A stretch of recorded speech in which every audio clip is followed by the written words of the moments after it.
Hey everybody, it's Brooke with The Buttered Home and welcome to my messy kitchen. We have a real treat for you today. We are going to be showing you how to make our cinnamon fiddlestick cookies. Our friends over at Pecans have a lot of ready to eat treats, and did you know that you can use those treats to make them into even more treats? The fiddlestick is chocolate, caramel, and pecans. It's everything that you want in a cookie, so we're going to add that to a basic cookie recipe and sprinkle in some cinnamon and give you a warm, delicious cookie that you'll prefer over even the best chocolate chip. So let's get started.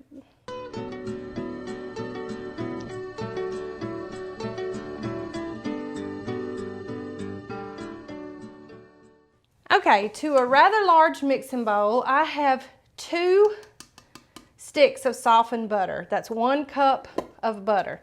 So before we get started, I just wanted to go over with you, the Fiddlesticks come in a package of 2. And I have just taken my knife and cut it in half lengthwise so that you get some of that caramel, that chocolate, and those pecans in every bite.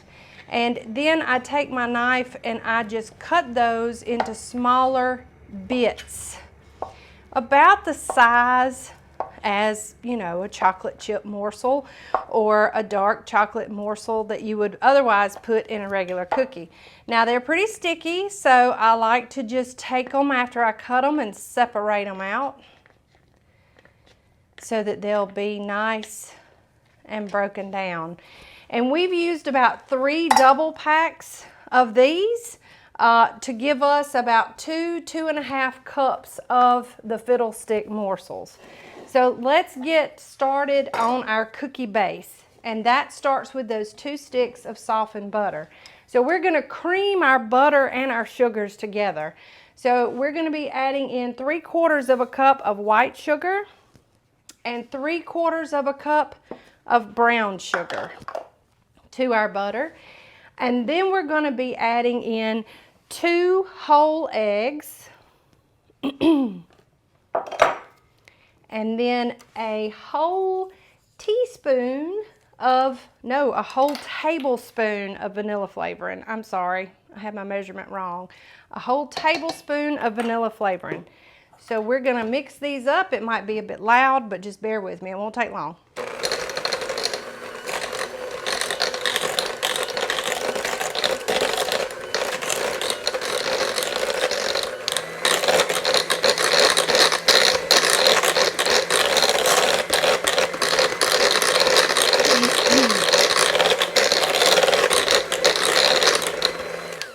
All right, those are creamed together nicely. And now this is something that I do with cakes, cookies, everything. Between each mix, I will scrape down the sides just to make sure everything looks nice and uniform. And it does.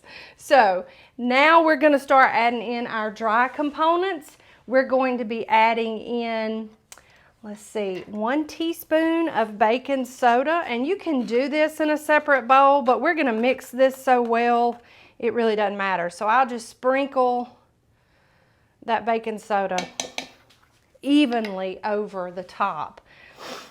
Now we're going to add in our cinnamon, and that is going to be 1 teaspoon of ground cinnamon, and you can add a little more or a little less if you would like. Again, sprinkle that right over the top of the wet ingredients. And then over here to the side, we have 3 cups of flour. Now I do this in stages just because it can become a little cumbersome to mix. So I'll do about half of the flour first. And 2, I don't want to make a big poof mess in my kitchen. So we'll start off on a low speed and incorporate half of that flour, all the cinnamon and all the baking soda. Good low speed. Then we'll bump it up just a bit.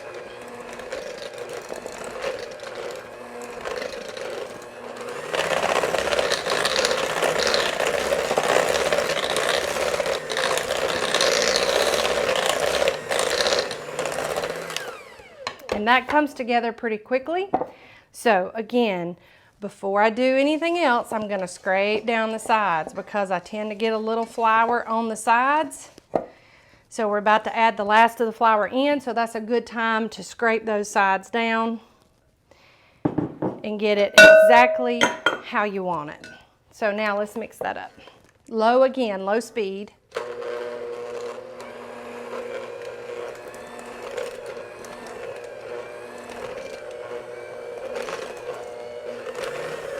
Bump it up a bit.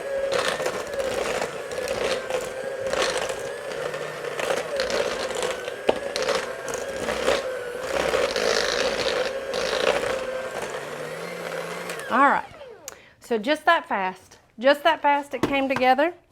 So now I'm going to get my spatula and do the same thing, scrape down the sides really nicely.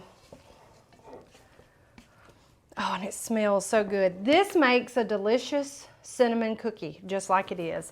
But we're going to amp it up just a bit because that's what we like to do, and we're going to add in our fiddlestick morsels. Now, I suggest you do this when it's cool in your kitchen and not too terribly hot because they will stick. I'm going to reserve a few just for garnish and just gently fold those in, making sure they're nice and added evenly throughout.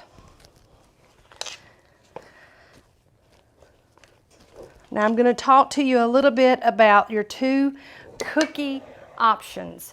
So everybody has a favorite.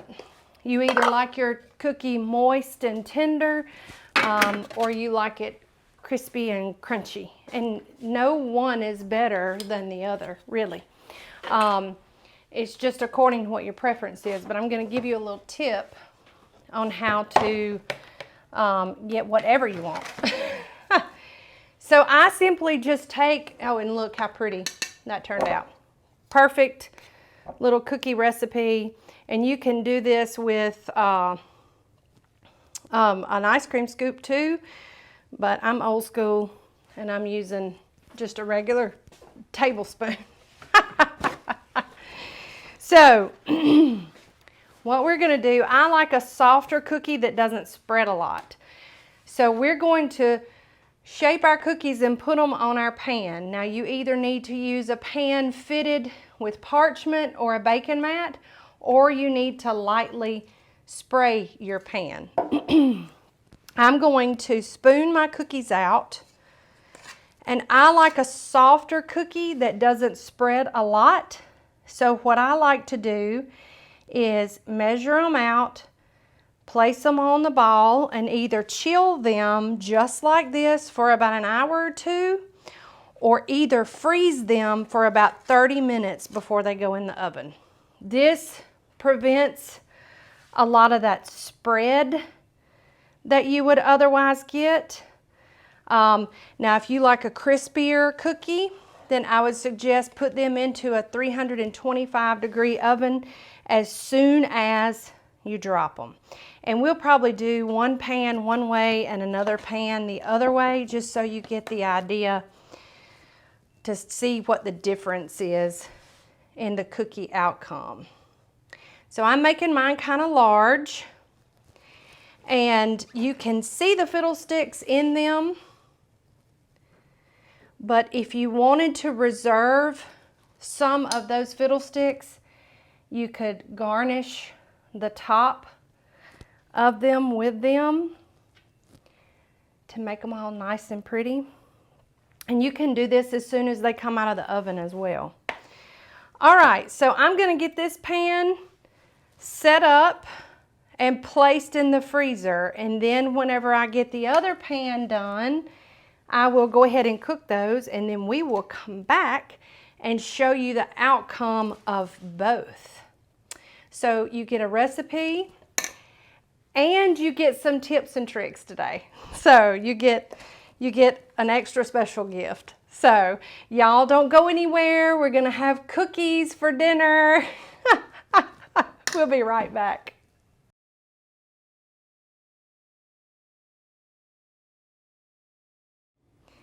It's cookie time. Yes, we finished a 14-minute cook time at 325 degrees. So what I did is I cooked the first batch straight into the oven, and then I put the second batch into the refrigerator for about 30 minutes. Now, if you could freeze them, but I would suggest that you only freeze them for about 10, maybe 15 minutes. But let's look at the result. So, first thing I want you to notice, the cookie here is the cookie that went into the oven as soon as I put it on the pan.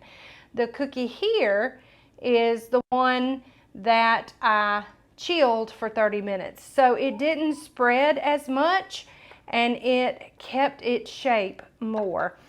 And it really doesn't matter. This cookie is a little more crispy. So listen, I'm gonna try to hold it up to the mic. So it has a little crisp to it, a little pop, whereas this cookie is a little more chewy. And let's taste it.